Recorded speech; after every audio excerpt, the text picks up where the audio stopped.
I am DP Singh, Dehradun, Dipansha classes. Today I am going to explain the topic electric flux. तो electric flux समझने से पहले हमको electric field का nature समझना होगा। आखिरकार इलेक्ट्रिक फील्ड किस तरीके से एक्ट करता है, किस तरीके से किस डायरेक्शन में ये मूव करता है, इसका सबसे पहले हमको ये प्रॉपर्टी जानना पड़ेगा। तो मैं इससे यही से स्टार्ट कर रहा हूँ इसको। इलेक्ट्रिक फील्ड किस तरीके से चलता है। ओके, तो हेडिंग लिख देता हूँ, इलेक्ट्रिक फ्लक्स। इलेक्ट्रिक फ्लक्स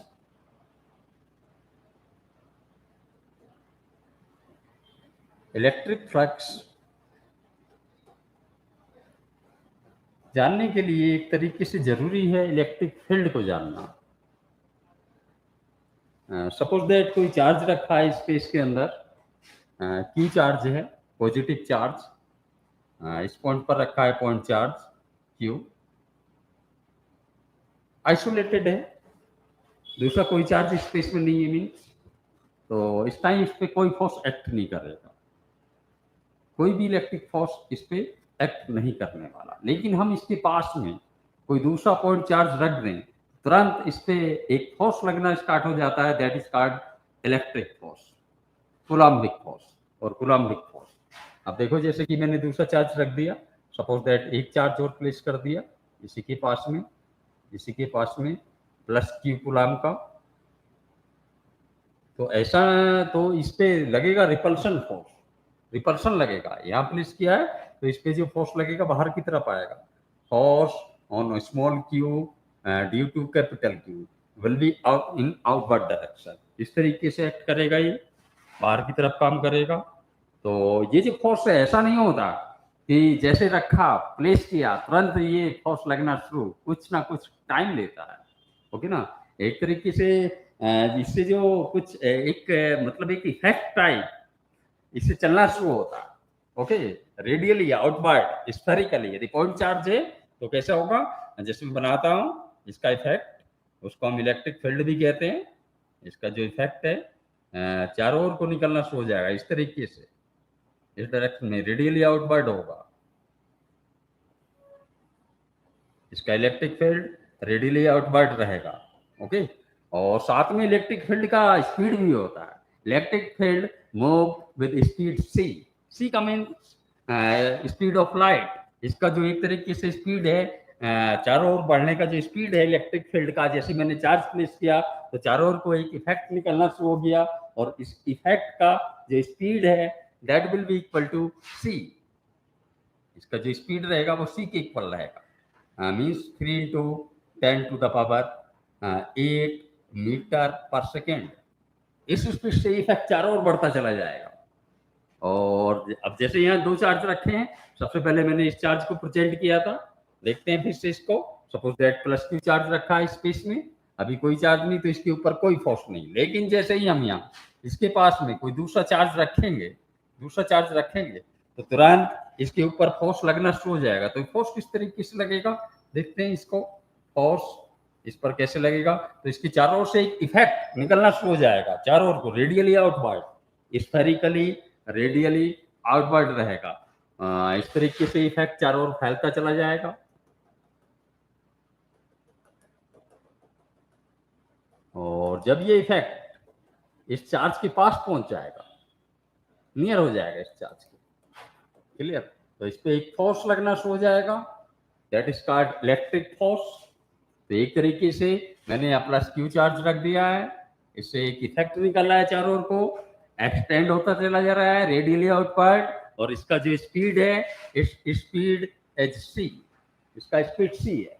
और जैसे ही ये इफेक्ट इस चार्ज स्मॉल क्यू के पास पहुंचता है, ओके, वैसे इस पे फोर्स लगना शुरू हो जाता है। मतलब हम कह सकते हैं कि कुछ ना कुछ टाइम लगता है।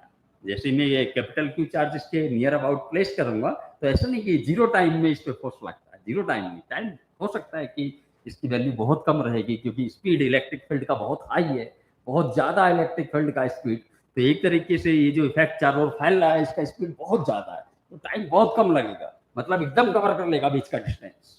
ओके ना, लेकिन it will take a finite time, zero नहीं कर सकते, टाइम जीरो नहीं हो सकता। तो इस तरीके से जो इलेक्ट्रिक फील्ड है चारों ओर इस तरीके से फैलता चला जाता है। ओके ना, जैसे चार्ज रखेंगे एक इफेक्ट चारों ओर फैलता चला जाता है। और ये जो इफेक्ट किसी एरिया से कितना पास कर जा रहा है, यदि हम इसकी अमाउंट निकालना चाहें किसी पर्टिकुलर एरिया से ये इफेक्ट कितना क्रॉस कर रहा है, जैसे कि सपोज दैट मैंने यहाँ कोई एरिया प्लेस कर दिया, ओके ना, परपेंडिकुलर टू बोर्ड मैंने कोई प्लेट रख दिया है, तो प्लेट का कुछ एरिया होगा। इस एरिया को ये इफेक्ट कितना क्रॉस कर जा रहा है, okay, it is called electric flux. Okay, ये सेम एज है जैसे कि वाटर फ्लो होता है, वाटर कहाँ फ्लो होता है, पाइपलाइन के अंदर सपोज दैट वाटर फ्लो हो रहा है। ओके, इधर की तरफ इसका स्पीड v है और इसका cross section area suppose that cross section area is a। तो इससे निकलने वाला जो वाटर होगा, सपोज दैट वाटर फ्लो कर रहा है इसके अंदर, पाइपलाइन के अंदर वाटर फ्लो कर रहा है, तो कितना वाटर पर सेकंड बाहर जा रहा होगा। ओके, इसकी वैल्यू निकालें तो एरिया क्रॉस सेक्शन एरिया ये है, स्पीड इसका वाटर का स्पीड v है, देन द वॉल्यूम फ्लो पर second, then the volume flow per second will be area into speed। इसका यूनिट लिख सकते हैं metre cube per second. Okay, ये इसका यूनिट लिख सकते हैं, मतलब एक तरीके से वाटर पर सेकेंड कितना फ्लो हो जाएगा, एरिया ए है, स्पीड भी है, तो a इंटू बी, ये आएगा। क्लियर? तो ये जो चीज है इस टाइम ये वाटर का flux, it is the flux of water. Okay, इसी तरीके से यहां मैंने चार्ज प्लेस कर दिया है, इस चार्ज से कुछ इफेक्ट निकलना है चारों को। ओके, तो वो इफेक्ट किसी पर्टिकुलर एरिया के थ्रू कितना क्रॉस कर रहा है, that is called electric flux. ऐसा नहीं हो सकता, मतलब इसका स्पीड भी होता है, इलेक्ट्रिक फील्ड का स्पीड कितना होता है, equal to c means 3 × 10⁸ meter पर सेकेंड। ओके, अब देखो क्या रहेगा इसमें, देखते जाओ। तो सपोज दैट मैंने प्लस क्यू चार्ज रखा और पर्टिकुलर एरिया आ रहा है, सपोज दैट ये कोई प्लेट रखी हुई है, तो यहां से एक इफेक्ट निकलना शुरू होगा रेडियली आउटवर्ड, ये इफेक्ट बढ़ता चला जाएगा। ओके, रेडियली आउटवर्ड डायरेक्शन में बढ़ेगा इधर की तरफ, इसका स्पीड कितना रहेगा c के इक्वल। तो ऑब्वियसली ये इफेक्ट इसको भी क्रॉस करेगा, इस एरिया को भी क्रॉस करेगा, ये कोई एरिया रखा हुआ है प्लेट, ओके, इसको भी क्रॉस करेगा। तो इस एरिया को कितना इफेक्ट क्रॉस कर जा रहा है, उसका जो अमाउंट है that is called electric flux. मतलब एक तरीके डिफाइन करें तो कैसे करेंगे, the effect that cross a particular area called electric flux. कौन सा इफेक्ट, इलेक्ट्रिक इफेक्ट। ओके, अब देखते हैं इसका एक एग्जाम्पल के थ्रू समझते हैं इसको एग्जाम्पल के थ्रू ज्यादा समझ में आएगा, एग्जाम्पल के थ्रू समझेंगे। तो सपोज दैट हम यूनिफॉर्म इलेक्ट्रिक फील्ड बनाते हैं, तो यूनिफॉर्म इलेक्ट्रिक फील्ड किस तरीके से रहता है, यूनिफॉर्म इलेक्ट्रिक फील्ड लाइनें इस तरीके से जाती हैं, ये लाइनें एक दूसरे के पैरेलल भी रहेंगी और साथ में इन दोनों के बीच का डिस्टेंस भी सेम रहेगा, इक्वल डिस्टेंस पे बनाएंगे। यूनिफॉर्म इलेक्ट्रिक फील्ड है मींस स्पेस के हर पॉइंट पर इलेक्ट्रिक फील्ड का जो वैल्यू है वो सेम बना हुआ है। सपोज दैट इलेक्ट्रिक फील्ड इस तरीके से डायरेक्टेड है, इधर की तरफ चल रहा है इलेक्ट्रिक फील्ड, ओके, इस डायरेक्शन में। तो अब मेरे को निकालना है इलेक्ट्रिक फ्लक्स। इलेक्ट्रिक फ्लक्स का मतलब मैंने अभी बताया था, जो इलेक्ट्रिक का इफेक्ट पर्टिकुलर एरिया से कितना पास हो जाता है, that is called flux through that area. जैसे कि वाटर का एग्जांपल लिया था, किसी पाइपलाइन के पर्टिकुलर एरिया से वाटर कितना फ्लो जा रहा है, that is called flux of water. Clear? इसकी वैल्यू कितनी आई थी, a इंटू बी। इसी तरीके से अब देखो इसका जो यूनिट होता है, इलेक्ट्रिक फील्ड का जो यूनिट होता है, यूनिट ले तो इसका यूनिट न्यूटन पर कूलम ये रहता है। जबकि किसी पाइपलाइन से इसका कंपेयर करें जिसके थ्रू वाटर फ्लो हो रहा है, ये पाइपलाइन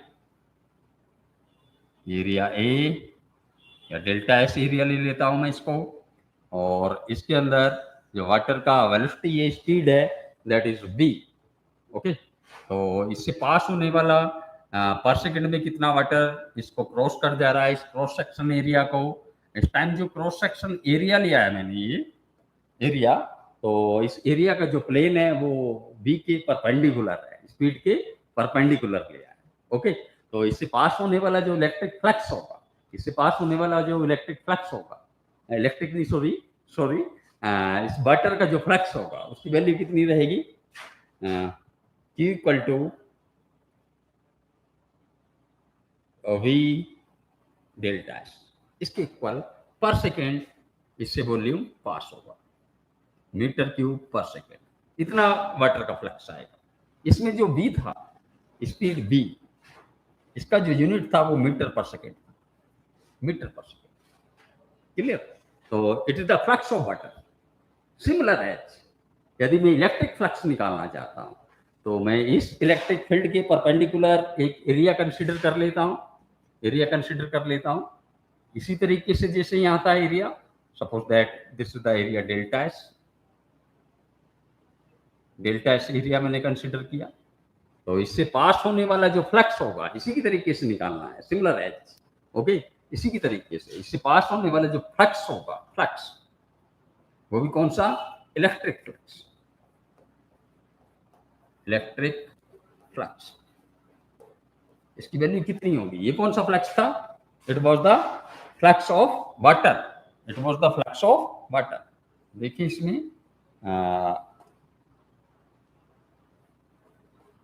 फ्लक्स ऑफ वाटर,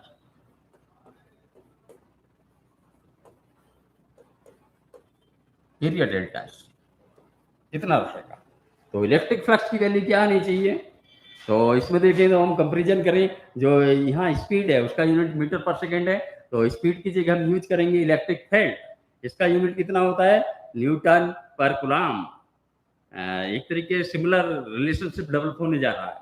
तो इलेक्ट्रिक फ्लक्स का जो वैल्यू आएगा that will be equal to E into area कितना है, delta S, it will be electric flux passing through this area.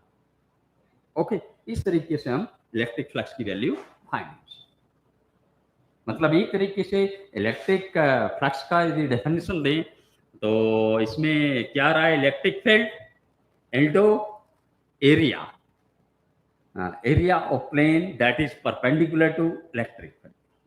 Okay, ये डेफिनेशन हो जाएगा इनटू डेल्टा एस। ओके, इस तरीके से हम इलेक्ट्रिक फ्लक्स फाइंड कर सकते हैं। इसको हम जितने एग्जाम्पल करेंगे उतना इसको समझते जाएंगे, topic is something difficult. Okay, next इसका दूसरा एग्जाम्पल लेते हैं। सपोज दैट इलेक्ट्रिक फील्ड लाइनें इस तरीके से हैं, यूनिफॉर्म इलेक्ट्रिक फील्ड है, यूनिफॉर्म इलेक्ट्रिक फील्ड लाइंस एक दूसरे के पैरेलल होती हैं और साथ में इनके बीच का जो गैप होता है ये भी इक्वल होता है, यूनिफॉर्म इलेक्ट्रिक फील्ड तभी कहते हैं इसको।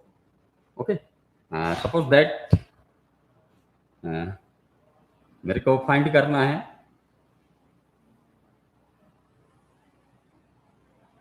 एक सरफेस में ऐसा बना रहा हूं। ओके, ये सरफेस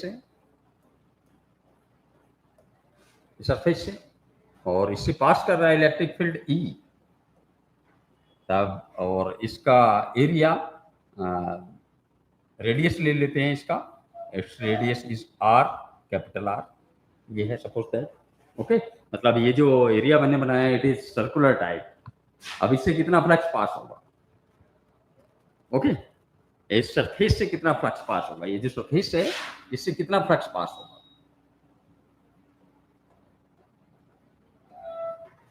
तो इस सरफेस का जो माउथ है वो एक तरीके से कह सकते हैं लाइक एज ए कैप, जैसे टोपी होती है, उसका एक माउथ खुला हुआ है और it is the surface. Okay, तो इससे कितना इलेक्ट्रिक फ्लक्स पास कर रहा होगा, इससे वही इलेक्ट्रिक फ्लक्स पास कर रहा होगा जो कि इस एरिया से जाएगा। इस एरिया से पास होने वाला फ्लक्स इस वाली सरफेस को भी क्रॉस करेगा। ओके, ये वाला जो एरिया इस टाइम देख रहे हो तुम, इलेक्ट्रिक फील्ड के बिल्कुल परपेंडिकुलर है। ओके ना, इलेक्ट्रिक फील्ड के परपेंडिकुलर वाला ही एरिया इसमें कंसिडर किया जाता है। तो इससे पास होने वाला जो फ्लक्स आएगा, फ्लक्स को स्टूडेंट, इलेक्ट्रिक फ्लक्स को जनरली फाई से डिनोट किया जाता है, electric flux denoted by phi. Okay, तो इसका कितना हो जाएगा, ई इनटू दिस एरिया, ठीक है ना, क्योंकि जितना फ्लक्स इस एरिया से क्रॉस करेगा, जितनी इलेक्ट्रिक फील्ड लाइन इस एरिया को क्रॉस करेंगी, उतनी तो इसकी सरफेस को भी करेगी। ओके, तो इस तरीके से हम कह सकते हैं we will consider this area.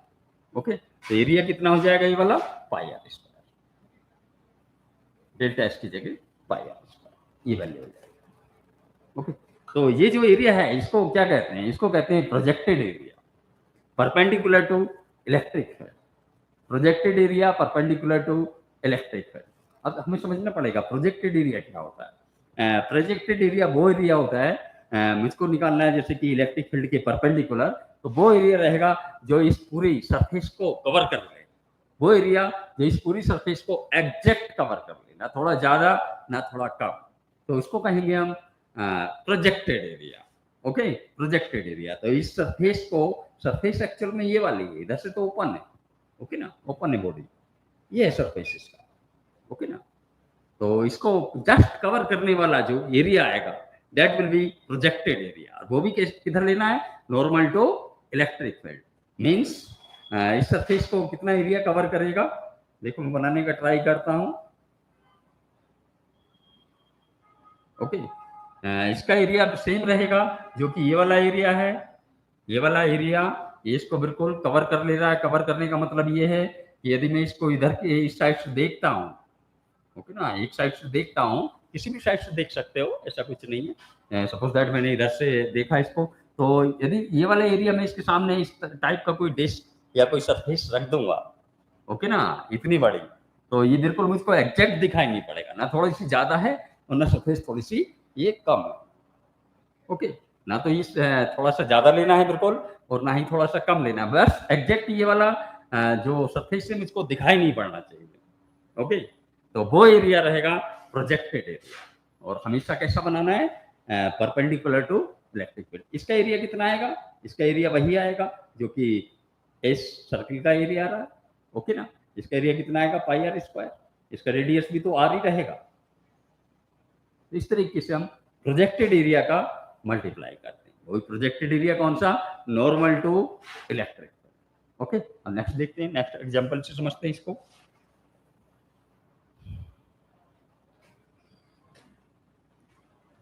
Suppose that कोई सरफेस जिगजैग है, ऐसा सरफेस रखा हुआ है,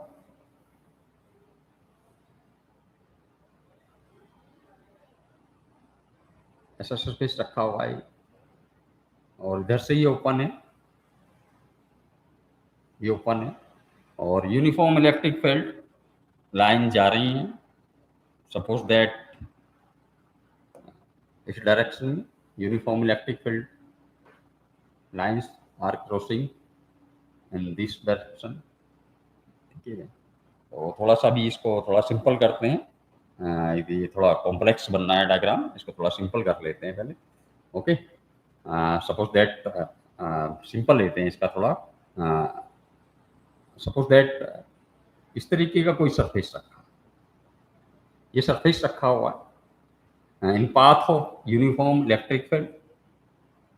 ओके, इस तरीके से सरफेस रखा हुआ है, और ये सरफेस इलेक्ट्रिक फील्ड लाइन इस तरीके से बनी हुई है, इलेक्ट्रिक फील्ड लाइन ऐसे बनी हुई है,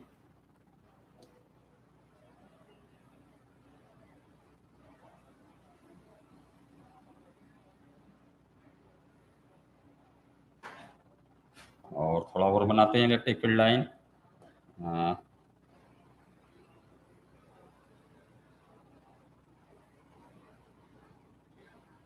इलेक्ट्रिक फील्ड लाइन से यूनिफॉर्म इलेक्ट्रिक फील्ड लाइन, अब इससे पास हो रहा है इलेक्ट्रिक फील्ड, इस सरफेस को क्रॉस कर रहा है, तो इससे पास होने वाला मेरे को फाइंड करना है इलेक्ट्रिक फ्लक्स। इलेक्ट्रिक फ्लक्स कितना होगा, तो इससे पास होने वाला जो इलेक्ट्रिक फ्लक्स होगा उसके लिए मेरे को फाइंड करना पड़ेगा फिर से प्रोजेक्टेड एरिया। अब इसका प्रोजेक्टेड एरिया कितना होगा, प्रोजेक्टेड एरिया वही होगा जो इसको जस्ट कवर करता है, ओके ना। तो भले ही सरफेस ये इस तरीके से बेबी नेचर का है, लेकिन इसका जो प्रोजेक्टेड एरिया रहेगा वो कितना रहेगा? एक देखिए तो इधर मेरे को जस्ट इसको जो कवर कर ले वो एरिया बनाना है, जो जस्ट इसको कवर कर ले, ओके ना? ना थोड़ा सा ज्यादा होना चाहिए एरिया, ना थोड़ा सा कम होना चाहिए, और साथ में इलेक्ट्रिक फील्ड के परपेंडिकुलर होना चाहिए, ऐसे एरिया बनाना। तो इसको ढकने वाला क्या रहेगा? एक प्लेट टाइप बनेगी, एक प्लेट टाइप बनेगी। सपोज दैट इसका ब्रेथ बी है, ओके, ब्रेथ बी है इसका, और यूनिफॉर्म ब्रेथ मान लेते हैं। इसकी जो चौड़ाई है वो कांस्टेंट है, सपोज दैट इसका जो ब्रेथ है वो कांस्टेंट है, ओके, हर पॉइंट पर। तो इसका जो प्रोजेक्टेड एरिया बनेगा वो कितना बनेगा? मेरे को एक इसके परपेंडिकुलर, इलेक्ट्रिक फील्ड के परपेंडिकुलर एक जस्ट एक प्लेट रखनी पड़ेगी जो कि इसको कवर कर रही हो। इसका प्रोजेक्टेड एरिया इस तरीके से रहेगा, ओके। और थोड़ा सा सही से बनाते हैं इसका प्रोजेक्टेड एरिया।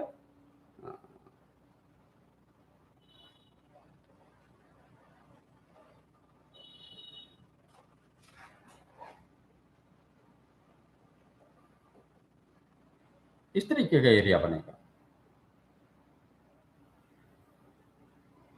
और इसका जो ब्रीथ रहेगा वो बी ही रहेगा। इसको ढकने वाला जो एरिया रहेगा उसका ब्रीथ भी कितना होगा? बी ही रहेगा, ओके, इतना इसका ब्रीथ। और साथ में इसका लेंथ कितना होगा? मतलब इसका हाइट तो सेम हाइट होगा जो कि इसका है, जो इसका लेंथ है वही इस प्लेट का लेंथ भी होगा। यही प्लेट इसको कवर कर सकती है, ओके। मतलब इधर से देखने से ये वाला सरफेस बिल्कुल भी दिखाई नहीं पड़ना चाहिए। इलेक्ट्रिक फील्ड के परपेंडिकुलर एक ऐसा सरफेस एज्यूम करो जो जिसके थ्रू देखने से ये वाला जो जिसके थ्रू हमको फ्लक्स निकालना है वो वाला सरफेस हमको दिखाई नहीं पड़ना चाहिए, एग्जैक्ट इतना एरिया, ओके। तो इधर से सीन करेंगे इसको, तो ये प्लेट मेरे को बिल्कुल भी कवर पूरा कवर हो जाएगा, बिल्कुल दिखाई नहीं पड़ेगा। यदि ये सरफेस रखा हुआ है बीच में तो इसका जो एरिया रहेगा that will be projected area.